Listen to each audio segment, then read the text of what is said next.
of all, welcome to this interview. Thanks. And begin, I never heard this name earlier. Does it mean something? Sir, it's probably based on the name of Angel Gabriel. Okay. There's a dress also by this name, nearly called Captain. Yes. You Yes, know sir. what it? Yes, sir, it's a shorter pant. Okay.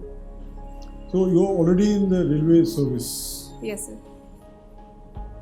From what we hear is that railway services don't exist as a IRPS or as IRTS anymore.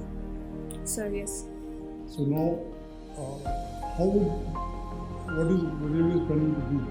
I mean, can you imagine that you will become the chief mechanical engineer someday? If you continue with this? Sir, yes, the services have merged, all the technical and non-technical services have been merged into Indian Railway Management Services. And yes, all the positions will be open for any cadre of service.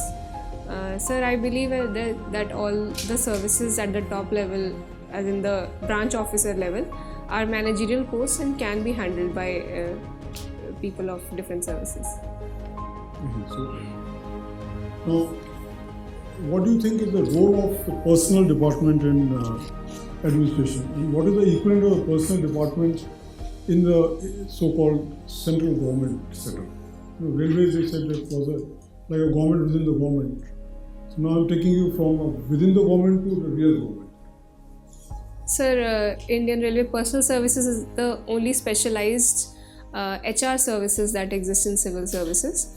At the central government level, there's Department of Personnel and Training, sir, that takes care of all the employees, transfer, service conditions, etc. That's the department. Yes, sir. But they don't have an equivalent of Indian government personal service. Yes, sir, it doesn't exist, sir. Do you think there's a time that we initiated one, created one? Would it help? Sir, for example, in Indian Railways, we as Indian Railway personal services personnel, we take care of people's welfare, service conditions, and also representing Indian Railways to the trade union, sir.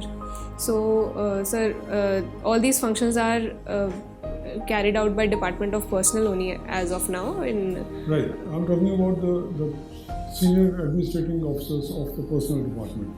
Yes, sir. DOPD. Yes, sir. You see, about 25 years back, there was no personnel department in the railways also.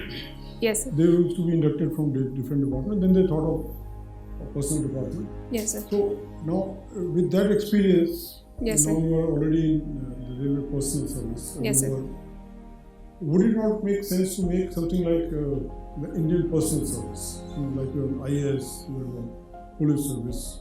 Why not Indian personnel service? To specialize, because personnel is very important in every department.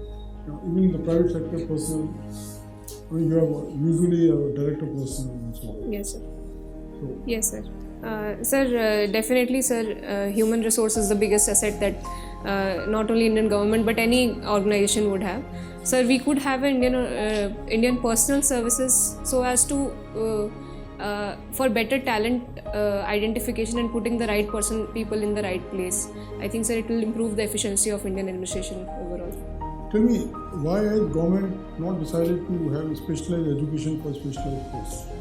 In other words, the world is moving towards specialization in every sphere. We need a CA for accounts, but here a Sanskrit MA can become the Chief Finance Secretary or the CAPSAC with finance. Why is that? Sir, I understand that Indian government has provided this platform as UPSC Civil Services Examination, keeping in mind that a person who is coming into services and serving India needs to have a certain kind of aptitude towards the people of the country. They need to be aware about all the arenas that we are have to learn. Other than that, sir, I think apart from this journalistic attitude, government is promoting some kind of specialization. It promotes its officers to go forward to study. For example, there is study leave after 5 years. After 9 years, government themselves send their officers to specialized programs. Also, sir, there is now lateral entry, and with the changing in the administration, we are moving towards specialization. Do you think it's really a colonial hangover? this kind of thing?